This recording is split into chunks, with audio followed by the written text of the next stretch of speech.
Hello guys, welcome to A plus Pratibha classes. आज बात करने वाले हैं 13 मई 2026 के करंट अफेयर के बारे में।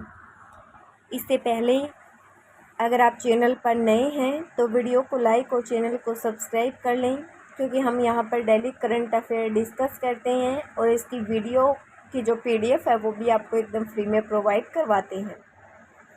तो चलिए बिना टाइम वेस्ट के वीडियो को स्टार्ट करते हैं।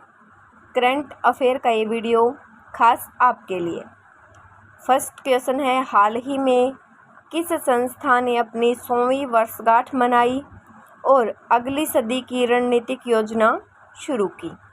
ए, भारतीय रिजर्व बैंक, बी, भारतीय राष्ट्रीय राजमार्ग प्राधिकरण, सी, भारतीय मानक ब्यूरो, डी, भारतीय वैज्ञानिक और औद्योगिकी अनुसंधान परिषद। तो हमारा सही जवाब क्या है? डी है, भारतीय वैज्ञानिक और औद्योगिक अनुसंधान परिषद, CSIR। तो मई 2026 में 100वीं वर्षगांठ मनाई और अगली सदी की रणनीतिक योजना शुरू किसने की? हमारा सही जवाब है CSIR, यानी कि भारतीय वैज्ञानिक और औद्योगिक अनुसंधान परिषद। हाल ही में मई 2026 की समय सीमा के आसपास के घटनाक्रम के अनुसार भारतीय वैज्ञानिक और औद्योगिक अनुसंधान परिषद ने अपनी 100वीं वर्षगांठ के करीब पहुंचने पर अगली सदी या अमृत काल के लिए एक रणनीतिक योजना की रूपरेखा तैयार की है। चलिए आगे बढ़ते हैं नेक्स्ट क्वेश्चन सेकंड की तरफ। सेकंड क्वेश्चन है, 12-13 मई 2026 की खबरों के अनुसार एशियाई विकास बैंक यानी कि ADB ने वित्त वर्ष 2026-27 के लिए भारत की विकास दर के अनुमान को कितने प्रतिशत तक बढ़ा दिया है? ए 6.5%, बी 6.9%, सी 7.1% और डी है 6.2%। तो हमारा सही जवाब क्या है? 6.9%। तो 12-13 मई 2026 की खबरों के अनुसार जो ADB है, ADB ने वित्त वर्ष 2026-27 की विकास दर का अनुमान लगभग कितना बढ़ा दिया है? तो 6.9%। तो अप्रैल 2026 की रिपोर्ट है ये, लेकिन मई में भी यही है। तो इसके अनुसार विकास बैंक ने वित्त वर्ष 2026-27 के लिए भारत की विकास दर के अनुमान को 6.5 से बढ़ाकर 6.9 तक कर दिया है। इसका मुख्य कारण घरेलू मांग में मजबूती और आसान वित्तीय स्थितियां हैं। चलिए आगे बढ़ते हैं नेक्स्ट क्वेश्चन की तरफ। क्वेश्चन नंबर 3 है, मई 2026 में चर्चा में रही क्रिटिकल मिनरल रिसाइकलिंग प्रोत्साहन योजना का उद्देश्य क्या है? क्या पूछा है? मई 2026 में चर्चा में रही क्रिटिकल मिनरल रिसाइकलिंग प्रोत्साहन योजना का उद्देश्य ए सौर ऊर्जा क्षमता बढ़ाना, बी ई वेस्ट और प्रयुक्त बैटरियों से क्रिटिकल मिनरल्स को पुनः प्राप्त करना, सी कोयला उत्पादन बढ़ाना, डी परमाणु ऊर्जा संयंत्र स्थापित करना। तो हमारा सही जवाब है बी ई वेस्ट और प्रयुक्त बैटरियों से क्रिटिकल मिनरल्स को पुनः प्राप्त करना। तो मई 2026 में चर्चा में रही क्रिटिकल मिनरल्स रिसाइकलिंग प्रोत्साहन योजना का मुख्य उद्देश्य बी है। किसको पुनः प्राप्त करना है? ई वेस्ट और प्रयुक्त बैटरियों से क्रिटिकल मिनरल को पुनः प्राप्त करना है। चलिए बढ़ते हैं नेक्स्ट क्वेश्चन की तरफ।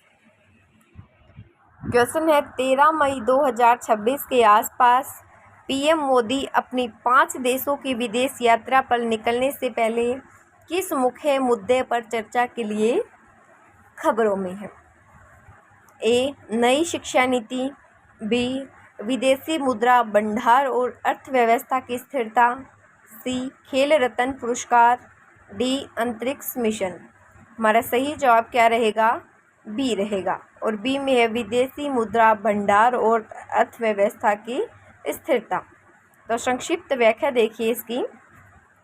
अपनी आगामी बड़ी विदेश यात्रा से ठीक पहले पीएम मोदी ने देश की अर्थव्यवस्था को मजबूत रखने और अनावश्यक विदेशी खर्चों को कम करने पर जोर दिया है। इसका सही उत्तर क्या होगा? बी होगा। चलिए आगे बढ़ते हैं। क्वेश्चन नंबर 5 है 12-13 मई 2026 के संदर्भ में किस भारतीय राज्य में ग्रेटर फ्लेमिंगो सेंचुरी यानी कि GFS का मुद्दा खबरों में रहा, जो मन्नार बायोस्फीयर रिजर्व का हिस्सा है? ए केरल, बी महाराष्ट्र, सी तमिलनाडु, डी कर्नाटक। तो हमारा सही जवाब क्या होगा? सी। और सी में क्या है? तमिलनाडु। व्याख्या देखेंगे थोड़ी सी। तो 12-13 मई 2026 तथा जून 2025 में स्थापित होने के बाद से ग्रेटर फ्लेमिंगो सेंचुरी यानी कि GFS का मुद्दा तमिलनाडु में खबरों में रहा है। चलिए आगे नेक्स्ट क्वेश्चन की ओर बढ़ते हैं। क्वेश्चन 6 है धार्मिक मान्यताओं के अनुसार 13 मई 2026 को कौन सी महत्वपूर्ण एकादशी मनाई जा रही है? ए मोहिनी एकादशी, बी अपरा एकादशी, सी निर्जला एकादशी, डी वरुथिनी एकादशी। हमारा सही जवाब है बी। और बी में क्या है? अपरा एकादशी। अपरा एकादशी के बारे में थोड़ी सी व्याख्या की चर्चा भी करेंगे।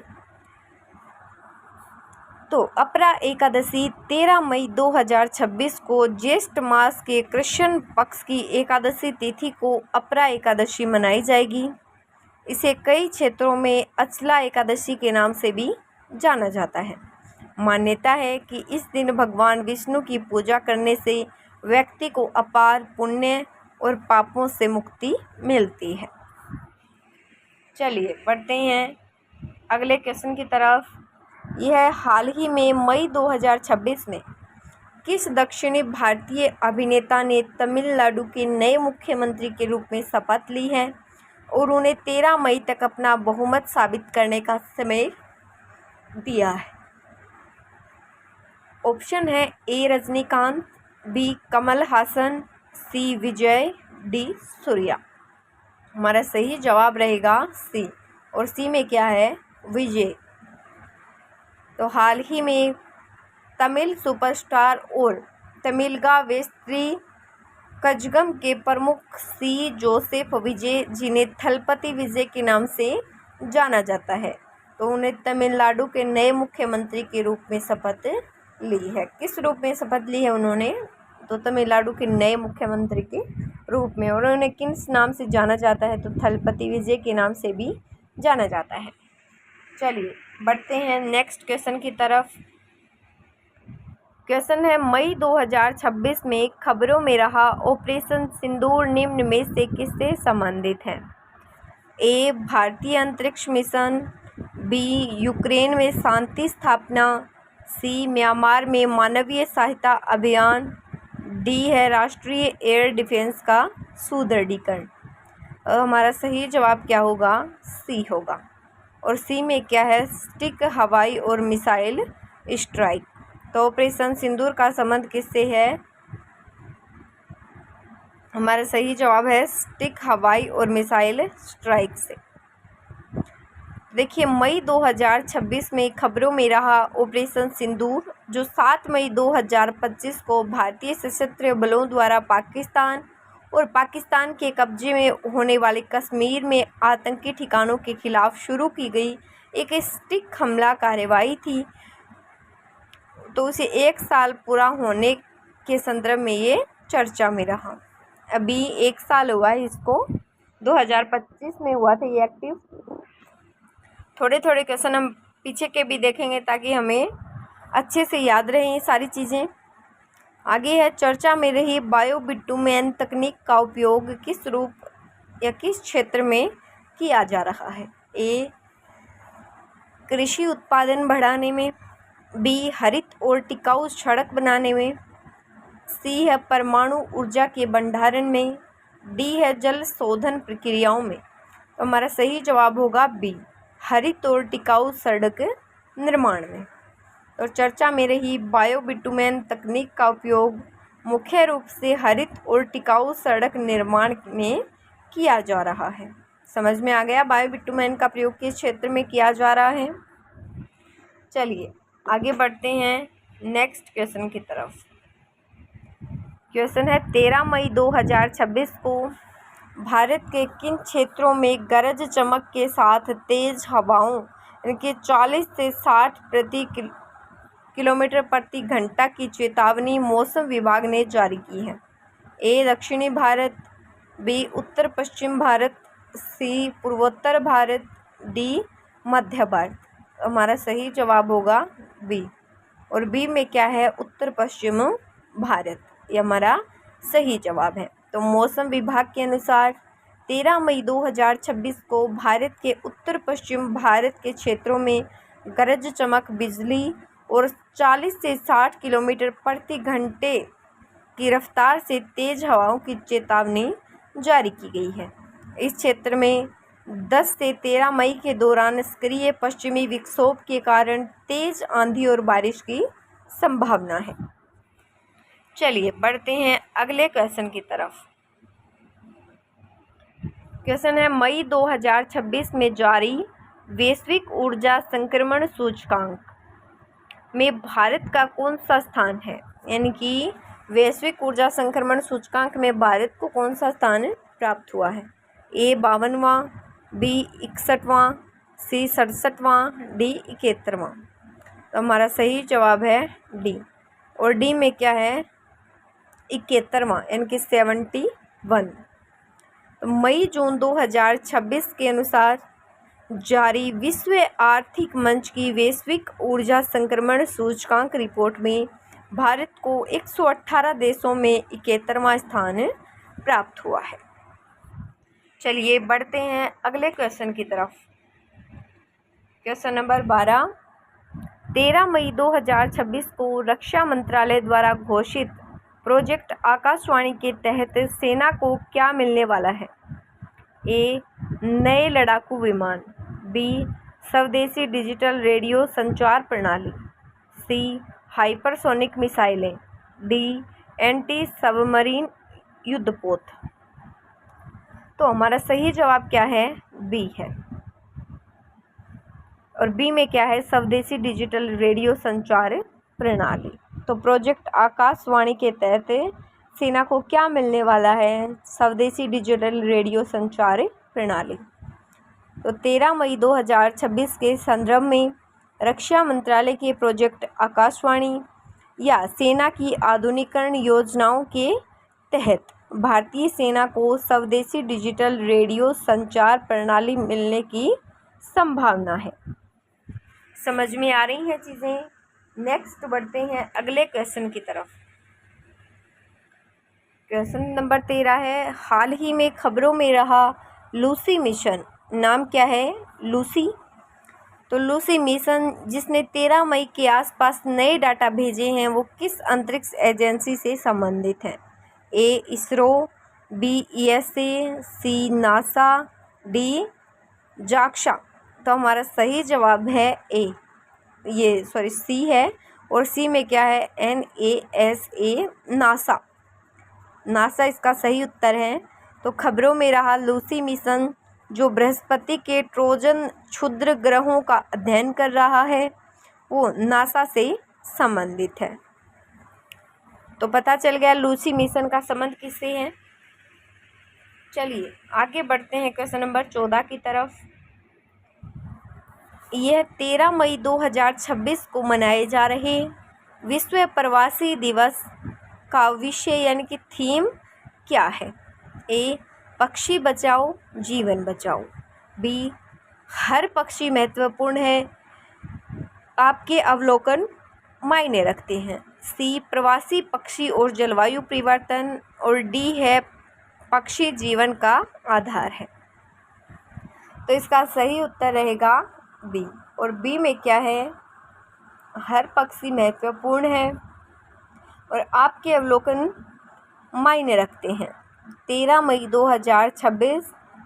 2026 के दूसरे शनिवार जो कि 9 मई है, उसके आसपास को मनाए जा रहे विश्व प्रवासी दिवस का मुख्य विषय हर पक्ष से मायने रखता है। आपके अवलोकन महत्वपूर्ण है। नेक्स्ट बढ़ते हैं क्वेश्चन नंबर 15 की तरफ। क्वेश्चन 15 है, मई 2026 की रिपोर्ट के अनुसार भारत का कौन सा हवाई अड्डा सौर ऊर्जा से संचालित होने वाला दुनिया का सबसे बड़ा नेट जीरो हवाई अड्डा बना है? A Delhi international airport, B Kochi international airport, C Noida international airport और डी है बेंगलुरु इंटरनेशनल एयरपोर्ट। हमारा सही जवाब है सी है नोएडा इंटरनेशनल एयरपोर्ट। तो नोएडा इंटरनेशनल एयरपोर्ट जेवर हमारा सही जवाब है। थोड़ी सी चर्चा व्याख्या की करेंगे। नोएडा इंटरनेशनल एयरपोर्ट यह भारत का पहला हवाई अड्डा है जिसे इसके निर्माण चरण से ही नेट जीरो उत्सर्जन विजन के साथ डिजाइन किया गया है।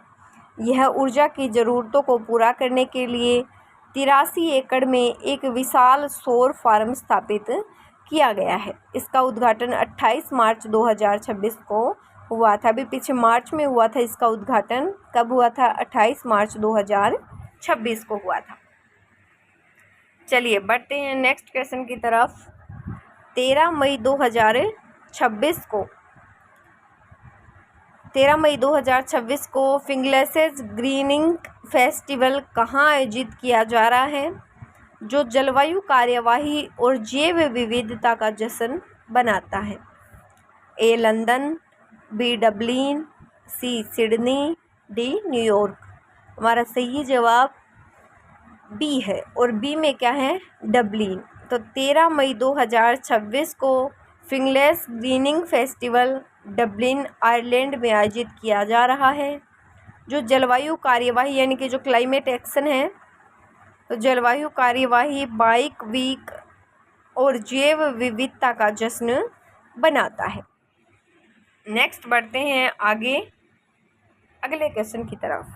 क्वेश्चन है, हाल ही में किस देश ने दुनिया का सबसे शक्तिशाली क्वांटम कंप्यूटर विकसित करने का दावा किया है, जो 13 मई की वैज्ञानिक रिपोर्टों में चर्चा में रहा? ए भारत, बी चीन, सी अमेरिका, डी जापान।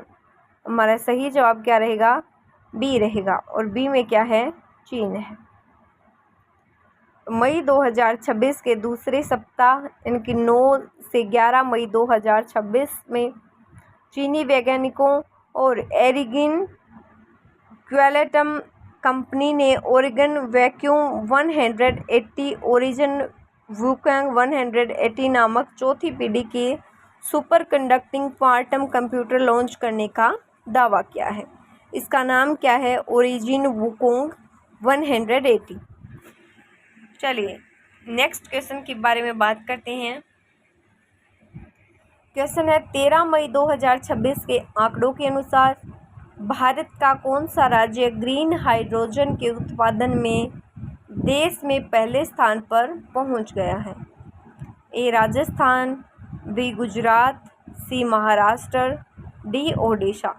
तो हमारा सही जवाब है बी और बी में क्या है? गुजरात। बी में क्या है? गुजरात है। तो 13 मई 2026 के आंकड़ों के अनुसार भारत का गुजरात राज्य ग्रीन हाइड्रोजन और समग्र नवीनीकरणीय ऊर्जा के उत्पादन में देश में पहले स्थान पर पहुंच गया है। चलिए नेक्स्ट बढ़ते हैं अगले क्वेश्चन की तरफ। क्वेश्चन नंबर 19 देखेंगे। यह मई 2026 में भारत का सबसे बड़ा शहरी सहकारी बैंक यानी कि यूसीबी कौन बन गया है, जिसने 1 लाख करोड़ से अधिक का कुल कारोबार पार किया? ए सरस्वती सहकारी बैंक, बी कोसमोस सहकारी बैंक, सी है शाश्वत सहकारी बैंक और डी है नासिक मर्चेंट सहकारी बैंक। तो हमारा सही जवाब है सी और सी में क्या है? शाश्वत सहकारी बैंक। मई 2026 तक शाश्वत सहकारी बैंक ने 1 लाख करोड़ से अधिक का कुल कारोबार पार करने वाला भारत का सबसे बड़ा शहरी सहकारी बैंक यानी कि यूसीबी बन गया है। चलिए आगे बढ़ते हैं अगले क्वेश्चन की तरफ। क्वेश्चन है, मई 2026 में भारतीय रिजर्व बैंक द्वारा जारी नई गाइडलाइन के अनुसार डिजिटल वॉलेट के बिना केवाईसी के लेन देन की सीमा को घटाकर कितना कर दिया गया है। क्या पूछा है, एक बार ध्यान से दोबारा देख लो कि नई गाइडलाइन के अनुसार डिजिटल वॉलेट में बिना केवाईसी के लेन देन की सीमा को घटाकर कितना कर दिया गया है। 1,000, बी 5,000, सी 1,000 और डी 10,000। तो हमारा सही उत्तर रहेगा डी, और डी में क्या है 10,000। तो नए नियमों के तहत यदि किसी वॉलेट का पूर्ण केवाईसी नहीं हुआ है तो 1 महीने में उस वॉलेट से होने वाले कुल डेबिट लेन देन की राशि 10,000 से अधिक नहीं हो सकती। साथ ही ऐसे वॉलेट में किसी भी समय अधिकतम बैलेंस 10,000 ही रखा जा सकता है। नेक्स्ट बढ़ेंगे क्वेश्चन नंबर 21 की तरफ। यह हाल ही में खान मंत्रालय ने क्रिटिकल मिनरल रिसाइकलिंग प्रोत्साहन योजना के अंतर्गत कितनी कंपनियों को पात्र प्रतिभागी के रूप में स्वीकृति प्रदान की है। ए 40, बी 50, सी 58, डी 65। हमारा सही जवाब कितना है 58 यानी कि 58। तो खान मंत्रालय ने क्रिटिकल मिनरल रिसाइकलिंग प्रोत्साहन योजना के अंतर्गत 58 कंपनियों को पात्र प्रतिभागी के रूप में मंजूरी दी है, जो भारत की खनिज सुरक्षा को मजबूत करने की दिशा में एक प्रमुख कदम है। आगे बढ़ते हैं नेक्स्ट क्वेश्चन की तरफ। क्वेश्चन है, हाल ही में प्रधानमंत्री नरेंद्र मोदी ने किस क्षेत्र में जारी भीषण युद्ध के कारण देश की अर्थव्यवस्था को बचाने के लिए सोने की खरीदारी न करने की सलाह दी है। ए पूर्वी यूरोप, बी पश्चिमी एशिया, सी दक्षिणी चीन सागर, डी है अफ्रीका। तो हमारा सही जवाब होगा बी, और बी में क्या है पश्चिमी एशिया यानी कि मिडल ईस्ट। व्याख्या देखो, हाल ही में प्रधानमंत्री मोदी ने पश्चिमी एशिया में जारी भीषण युद्ध के कारण देश की अर्थव्यवस्था को बचाने और विदेशी मुद्रा भंडार को संरक्षित करने के लिए नागरिकों से अगले साल तक सोने की खरीदारी न करने की सलाह दी है। नेक्स्ट बढ़ते हैं अगले क्वेश्चन की तरफ। क्वेश्चन है, समाचारों में रही आशा वेन योजना का मुख्य उद्देश्य क्या है। ए नई शिक्षा नीति लागू करना, बी राज्य में स्वास्थ्य सुविधाओं का विस्तार करना, सी डिजिटल साक्षरता बढ़ाना, और डी है कृषि ऋण माफी। तो हमारा सही जवाब रहेगा बी, राज्य में स्वास्थ्य सुविधाओं का विस्तार करना। तो गुजरात के मुख्यमंत्री भूपेंद्र पटेल ने जनवरी 2026 में स्टार्ट कर दी थी ये गांधी वेन नामक मोबाइल कैंसर स्क्रीनिंग यूनिट का उद्घाटन किया। इसका उद्देश्य क्या रहा। इस योजना का मुख्य उद्देश्य ग्रामीण और दूर दराज क्षेत्रों में कैंसर की प्रारंभिक पहचान और निवारक स्वास्थ्य सेवाओं को मजबूत करना है। समझ में आ गई ये आशा वैन कब स्टार्ट हुई थी और इसका उद्देश्य क्या है। चलिए आगे बात करते हैं क्वेश्चन नंबर 24 की। क्वेश्चन नंबर 24 क्या है हमारा। 13-14 मई 2026 को फिजिकल रिटेल कन्जर्वेशन यानी कि PRC इंडिया 2026 का आयोजन कहाँ किया जा रहा है। तो PRC का आयोजन कहाँ किया जा रहा है। ए नई दिल्ली, बी बेंगलुरु, सी मुंबई, डी हैदराबाद। हमारा सही जवाब है सी मुंबई। तो डिजिटल रिटेल कन्वेंशन यानी कि PRC इंडिया 2026 का आयोजन 13 और 14 मई 2026 को मुंबई के प्रसिद्ध Jio world convention centre Bandra Kurla complex में किया जा रहा है। कहाँ किया जा रहा है? बांद्रा कुर्ला कॉम्प्लेक्स में। नेक्स्ट बढ़ते हैं क्वेश्चन नंबर 25 की तरफ।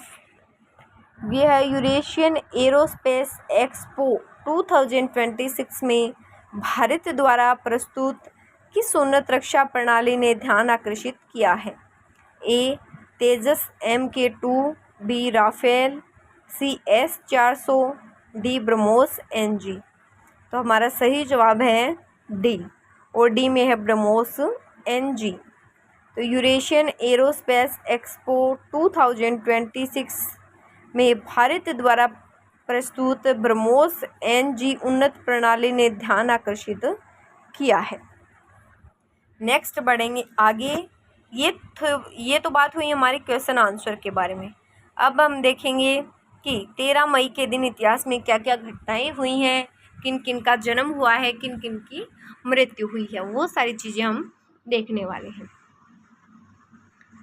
तो सबसे पहले है 13 मई की प्रमुख ऐतिहासिक घटना। 13 मई 1952 भारत की पहली संसद, स्वतंत्र भारत का पहला संसद सत्र 13 मई 1952 को शुरू हुआ, जो देश के लोकतांत्रिक इतिहास में एक बड़ी उपलब्धि थी। फिर है 13 मई 1998 पोखरण परमाणु परीक्षण। तो भारत ने 1998 में 13 मई को पोखरण में 2 परमाणु परीक्षण किए, जिसके बाद अमेरिका ने कड़े प्रतिबंध लगाए। फिर है 13 मई 2000 लारा दत्ता मिस यूनिवर्स। भारतीय मॉडल लारा दत्ता ने साइप्रस में आयोजित प्रतियोगिता में मिस यूनिवर्स 2000 का खिताब जीता। नेक्स्ट बढ़ते हैं और मुख्य घटनाओं की तरफ कि और कौन कौन सी घटनाएं 13 मई को हुई है। चलिए नेक्स्ट स्टार्ट करते हैं। 13 मई 2008 जयपुर बम विस्फोट। राजस्थान के जयपुर में 13 मई 2008 को श्रृंखलाबद्ध तरीके से 7 बम विस्फोट किए गए थे। फिर है 13 मई 1913 पहला 4 इंजन वाला विमान। रूस में इगोर सिकोर्स्की ने दुनिया के पहले 4 इंजन वाले विमान का सफल परीक्षण किया। फिर है 13 मई 1981 पोप पर हमला। वेटिकन सिटी के सेंट पीटर्स स्क्वायर में पोप जॉन पॉल द्वितीय को गोली मारी गई, जिसमें वे गंभीर रूप से घायल हुए। फिर नेक्स्ट है 13 मई 1830 इक्वाडोर का गठन। इक्वाडोर गणराज्य की स्थापना हुई और जुआन जोन्स फ्लोरेंस पहले राष्ट्रपति बने। नेक्स्ट बढ़ते हैं आगे, और आगे है 13 मई को जन्मे कुछ प्रमुख प्रसिद्ध व्यक्ति। ये हमने बात की है कुछ घटनाओं की। अब देखते हैं 13 मई को किन किन व्यक्तियों का जन्म हुआ। पहले है फखरुद्दीन अली अहमद, जन्म हुआ 1905 में। ये भारत के 5वें राष्ट्रपति रहे हैं। फिर है 13 मई 1918 टी बाला सरस्वती, भरतनाट्यम की दिग्गज नृत्यांगना। फिर है 13 मई 1956 Shri Shri Ravishankar, art of living के संस्थापक और आध्यात्मिक गुरु। फिर नेक्स्ट है 13 मई 1956 कैलाश विजयवर्गीय, प्रमुख भारतीय राजनीतिज्ञ रहे हैं। नेक्स्ट है दिव्येंदु शर्मा, सन है 13 मई 1983 बॉलीवुड अभिनेता रहे हैं ये। आगे है 13 मई 1981 सनी लियोनी, जो क्या है भारत की प्रसिद्ध अभिनेत्री। अब बात करते हैं 13 मई को होने वाले निधन। 13 मई 1626 मलिक अंबर का निधन हुआ, जो मध्यकालीन भारत के बड़े राजनीतिज्ञ रहे हैं। फिर है 13 मई 1947 सुकांत भट्टाचार्य, जो प्रसिद्ध बंगाली कवि और नाटककार रहे हैं। फिर है 13 मई 1950 रामकृष्ण देवदत्त भांडारकर, जाने माने पुरातत्वविद थे ये। आगे है 13 मई 1951 निधन हुआ हसरत मोहानी का, जो प्रसिद्ध शायर और स्वतंत्रता सेनानी रहे। फिर है 13 मई 2001 R.K. नारायण, जो भारतीय लेखक थे। फिर है 13 मई 2006 हेमलता गुप्ता, जो प्रसिद्ध चिकित्सक रही हैं। Thank you so much guys. और वीडियो अच्छी लगी तो वीडियो को लाइक और चैनल को सब्सक्राइब जरूर करें। रही बात पीडीएफ की, पीडीएफ आपको कहाँ मिलेगी, तो पीडीएफ मिलेगी आपको वीडियो के डिस्क्रिप्शन बॉक्स में और वीडियो के कमेंट बॉक्स में। Thank you so much guys.